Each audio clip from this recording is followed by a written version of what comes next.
Most roguelikes are designed to make you suffer. You die over and over, slowly learning patterns until eventually you overpower the game. But Elsie does something different. Instead of making you feel weak, it wants you to feel unstoppable. And after putting more than 60 hours into the game, getting dangerously close to platinuming it, interviewing members of the dev team, and covering Elsie on this channel for the past couple of years, I think this new update finally pushes that power fantasy even further.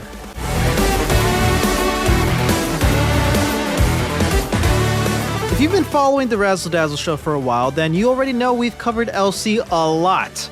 We've interviewed lead developer Pedro Guerra, composer Eric Benaim, background artist Danny Flexner, and even voice actors from the game. We've done Let's Plays, gameplay showcases, and honestly, Elsie became one of those games that we just kept coming back to. And part of that is because the game immediately clicked with me. As someone who grew up loving Mega Man style action games, Elsie instantly caught my attention. The art style, the movement, the combat, the insane colors flying across the screen during fights, it felt like exactly the kind of game I'd obsess over. But I'll admit, I was cautious at first because it was a roguelite. A lot of roguelikes are intentionally brutal. They want you consistently struggling and barely surviving while slowly building your power over time. Elsie doesn't really do that. Instead, the game feeds into this ridiculous power fantasy where every run has the potential to become completely broken in the best possible way. And honestly, that's what hooked me. The chaos, the speed, the music blasting while explosions cover the screen,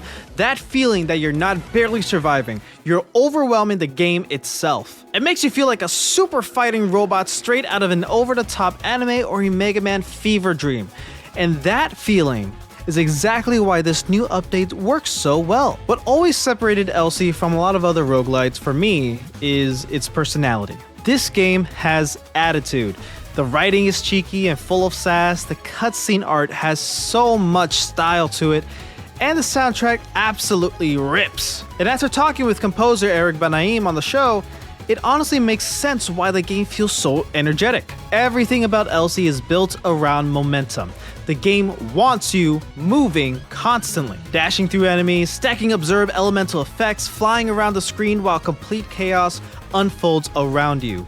But somehow it never feels overwhelming in a bad way. It feels empowering. And after over 60 hours with the game, that power high is what kept bringing me back run after run.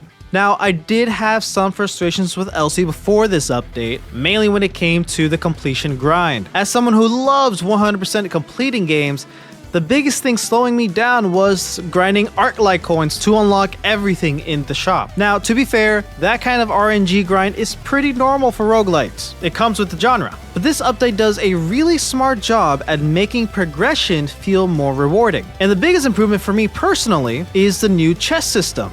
Cursed chests can reward you with insanely powerful high-rarity loot, including legendary items, but at the risk of infecting Elsie with a virus. Meanwhile, armory chests trade armor for a higher chance at armor set pieces. And these additions make every run feel more exciting because there are now more opportunities for builds to spiral into absolute insanity. You're constantly weighing risk versus reward. Do you play it safe, or do you gamble for the chance to become completely overpowered? That's the kind of decision making that makes roguelites addictive.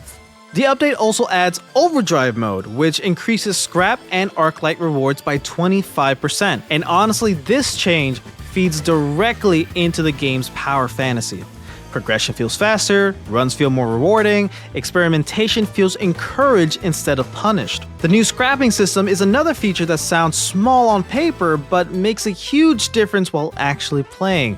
Now, if you get an item you don't want, it doesn't just feel like wasted RNG anymore. You have more control over your runs and more flexibility in how you build your character. And I also really love the addition of the new music room and collectible records.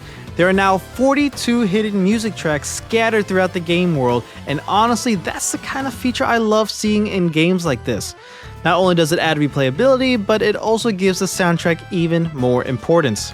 And trust me, this soundtrack deserves it. I also noticed some visual improvements immediately. The lighting effects look better, combat feels smoother, and overall the game just feels more polished than before. And honestly, revisiting Elsie after interviewing so many people involved with the game gave me a whole new appreciation for it. Talking with Pedro, Eric, Danny, and some of the voice actors really showed how much love went into this project. This wasn't just some quick indie release thrown together overnight. As we now know, this game had an almost 8-year development cycle, and you can genuinely feel that passion throughout the experience, especially in the art direction. The cutscenes still look fantastic, the world has so much personality, and even the smaller details make the game feel alive. And maybe I am a little biased because the dev team is from Miami, my hometown, but it's honestly been really cool watching a local indie project continue evolving years after launch. What I appreciate most about this update is what it says about the team behind Elsie. A lot of games release and then slowly disappear. But even years later, Night Shift Games is still refining systems, adding content, improving progression, and trying to make the game better for players. And after spending this much time with Elsie, I generally think this is the best version of the game yet.